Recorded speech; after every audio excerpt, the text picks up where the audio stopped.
at these graphs. We have three functions, say f of x, g of x and h of x. As we look at the graph, g of x and h of x are drawn in such a way that f of x is in the middle of it, somewhat like a sandwich that we eat. Something is kept in between the two pieces. So here g of x and h of x are the two pieces and f of x is in between. Look at the graph. Now, if I know g of x tends to L as x tends to x naught and h of x also tends to L as x tends to x naught. All these three functions are defined in an interval that is contained in real numbers to the set of reals. Now, I can very well say f of x also tends to L. That is, the upper piece tends to L. The lower piece tends to L. So, the middle piece naturally should tend to L. That is the idea of sandwich theorem, or in other words, I can say squeeze theorem. So, here what is main? X naught. The deleted neighborhood of x naught is contained in the interval I, where I is a subset of reals. All the three functions are defined from I to the set of reals. And g of x and h of x should tend to L, the same limit. If so, I can say the middle curve f of x also tends to the same limit L, and this we call sandwich or squeeze theorem. Then we proceed on to evaluation of limits at infinity. Exercise 9.3, question number 8, subsection 3. Show that limit n tends to infinity 1 by 1 into 2 plus 1 by 2 into 3 plus 1 by 3 into 4 and so on up to 1 by n into n plus 1. As I look at the terms, we want to show the answer is 1. 1 by 1 into 2, 1 by 2 into 3, 1 by 3 into 4 and so on up to 1 by n into n plus 1. This is nothing but limit n tends to infinity sigma Tn. That is 1 by n plus 1. Isn't it? Summation up to n terms. The nth term I can call 1 by n into n plus 1. We know partial fraction. This can be split as 1 by n minus 1 by n plus 1. Check it. N plus 1 minus n divided by gives rise to this answer. You can also do this by writing a by n plus b by n plus 1. We will arrive at a value 1, b value 1 with minus symbol. So, you can also do the same using partial fraction, or being a simple problem, you can very well remember this result. As I know Tn, let me write down for each terms. 1 by 1 into 2 is nothing but 1 by 1 minus 1 by 2. 1 by 2 into 3 is nothing but 1 by 2 minus 1 by 3. 1 by 3 into 4 is 1 by 3 minus 1 by 4.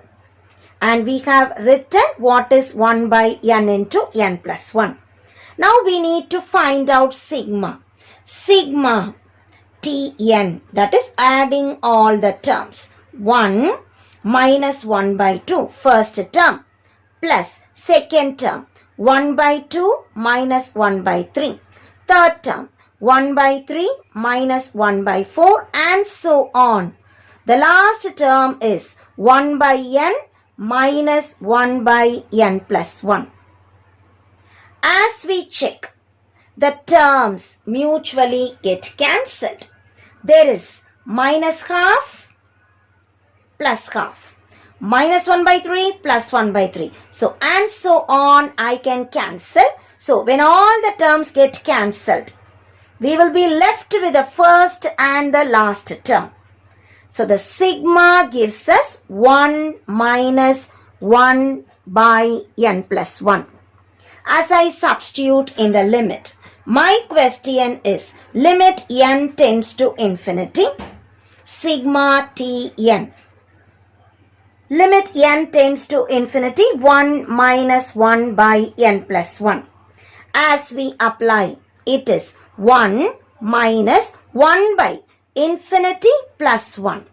Infinity in the denominator gives us 0. So my answer is 1 minus 0. So we simply say it is 1. So we get limit n tends to infinity 1 by 1 into 2 plus 1 by 2 into 3, 1 by 3 into 4 and so on up to 1 by n into n plus 1 is 1, and that is the limit value. Question number 9. An important problem in fisheries science is to estimate the number of fish presently spawning in streams and use this information to predict the number of mature fish. The mature fish we also call recruits that will return to the rivers during the reproductive period.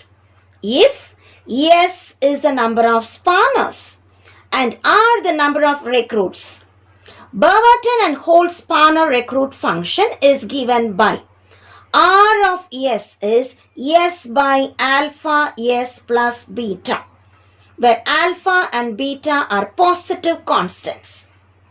Show that this function predicts approximately constant recruitment when the number of spawners is sufficiently large. As we read the problem, a very big statement is given, but the answer turns out in just 2 lines. Let us just list out all that is given in the question. We are given S, the number of spawners, R, the number of recruits, and Beaverton Hole spawner recruitment function we just copy as it is, where alpha and beta are positive constants. The last line gives the clue as to what we must do. Number of spawners. Spawners we have taken as S. So S is sufficiently large. So the question claims S is sufficiently large. What do you mean by the word sufficiently large? S tends to infinity. So we need to find out limit S tends to infinity of the recruitment function. Or I will say limit S tends to infinity S by alpha S plus beta. We recall the formula limit x tends to infinity P of x divided by Q of x is coefficient of highest degree term, coefficient of highest degree term divided by again coefficient of highest degree term. So in the numerator I write P of x and in the denominator I write Q of x. In this question, in the place of x we have S. P of x, the numerator, we have S. So the coefficient is 1. Denominator, we have alpha S plus beta. Coefficient, I have to see this term. So what is the coefficient? I get alpha. As I substitute in this formula, because degree of the numerator is equal to degree of the denominator. So whenever I have of same degree terms in the numerator as well as denominator, let me use this formula coefficient of highest degree term. So here I get S in the numerator and so the coefficient is 1. Denominator alpha into S plus beta.